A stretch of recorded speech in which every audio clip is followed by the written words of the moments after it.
Hello viewers, welcome to India temple tour channel. நான் உங்கள் கணேஷ் பேசுகிறேன்.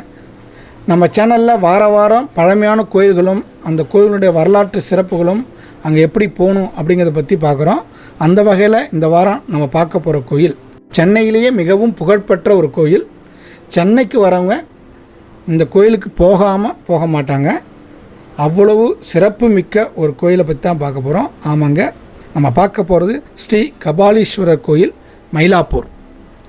இந்த கோயிலை பார்க்குறதுக்கு முன்னாடி என்னுடைய சேனலை இதுவரையும் சப்ஸ்கிரைப் பண்ணாதவங்க சப்ஸ்கிரைப் பண்ணிடுங்க.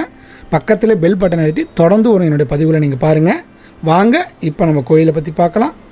சென்னையில் உள்ள மிகவும் புகழ்பெற்ற பழமையான கோயில்களில் கபாலீஸ்வரர் கோயிலும் ஒரு முக்கிய பங்கு வகிக்கிறது. கிழக்கு ராஜகோபுரம் 7 நிலைகளை கொண்டது, 9 கலசங்களை கொண்டு இருக்கிறது. கோபுரத்தின் வடக்கில் பிரம்மனும் தெற்கில் தட்சிணாமூர்த்தியும் உள்ளார்கள்.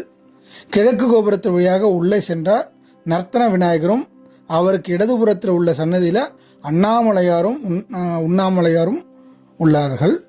வலது பக்கம் ஜெகதீஸ்வரர், நவகிரகம், மீனாட்சி சுந்தரேச சன்னதி இருக்கிறது.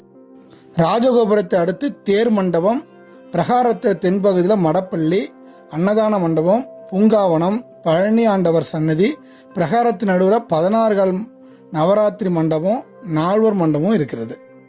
இங்குள்ள சிங்காரவேலர் மயில் வாகனத்துடன் கிழக்கு நோக்கி நின்ற குடத்தில் அருள்பாலிக்கிறார். இச்சன்னதி 16 கால் மண்டபம், மகா மண்டபம், அர்த்த மண்டபம், துவாலபாலகர் மண்டபம் என பிரம்மாண்டமாக இருக்கிறது. இம்மண்டபத்தில் ஊஞ்சல் உற்சவத்துக்காக 4 கால் மண்டபம் இருக்கு.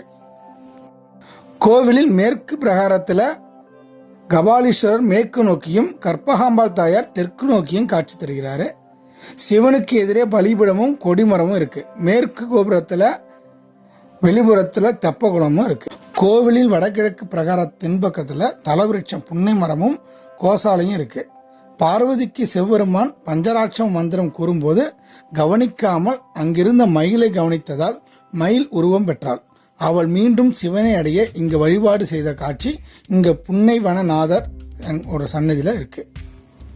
இக்கோயிலானது 64 நாயன்மார்களில் ஒருவரான வாயிலார் நாயனார் அவதார தலமாகவும் இருக்குது. இவருடைய சன்னதி கற்பகாம்பாள் சன்னதிக்கு எதிரே வடக்கு பார்த்த தனி ஆலயமாக இருக்கு.